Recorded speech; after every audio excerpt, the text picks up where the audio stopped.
Bonjour à tous. Ce matin, je lisais une citation d'Elisabeth Elliot, une ancienne missionnaire, qui disait: Le monde recherche le bonheur par l'affirmation de soi. Le chrétien, lui, sait que sa joie se trouve dans l'abandon de soi. D'un côté, on parle de l'affirmation de soi, et de l'autre côté, on parle de l'abandon de soi. Deux choses totalement différentes. Alors, puisqu'on parle de s'abandonner, vous me direz: oui, mais s'abandonner à qui? À quoi? Eh bien, cette missionnaire faisait évidemment référence à Jésus-Christ. Ça m'a rappelé ce verset dans Matthieu au chapitre 10, verset 39, qui nous dit: Celui qui conservera sa vie la perdra. Et celui qui perdra sa vie à cause de moi la retrouvera. Il y a cette notion, d'une part, d'abandonner une manière de vivre, pour d'autre part, en découvrir une autre. Conserver signifie, à mon sens, garder le contrôle, décider seul, être méfiant, se protéger, être imperméable, etc. Il est vrai que notre vie a commencé par la dépendance de nos parents. Et une fois adultes, nous sommes censés faire notre propre vie, d'où l'expression « il a fait sa vie ». Il est question de trouver son indépendance par rapport à nos parents. C'est une étape juste et importante, nécessaire, mais qui devrait nous conduire à une nouvelle étape, une autre dépendance.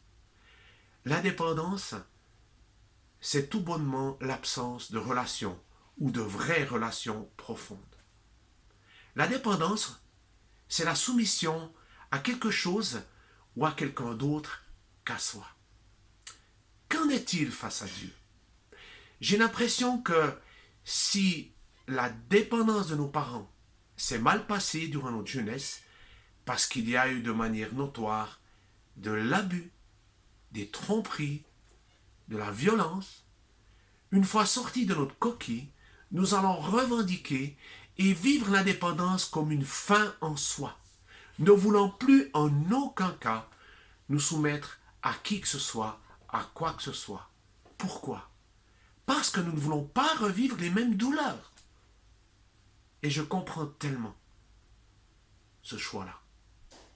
Pourtant, la Bible nous parle d'une bonne dépendance, celle de Dieu. Celui qui nous a tissés dans les entrailles de notre mère. Celui qui a tissé, créé chacune de nos cellules. Celui qui nous a vus grandir depuis l'infiniment petit jusqu'à notre stature de bébé à la naissance. L'abandon de soi à Dieu, dans la perspective de lui donner le contrôle de tout, est un véritable défi. Je le vois bien pour ma propre vie.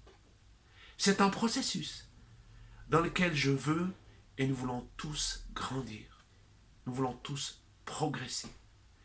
S'abandonner à Dieu, c'est accepter qu'il ait le contrôle de tout. Mais c'est aussi trouver le vrai bonheur. J'en suis convaincu. À bientôt pour une prochaine pensée.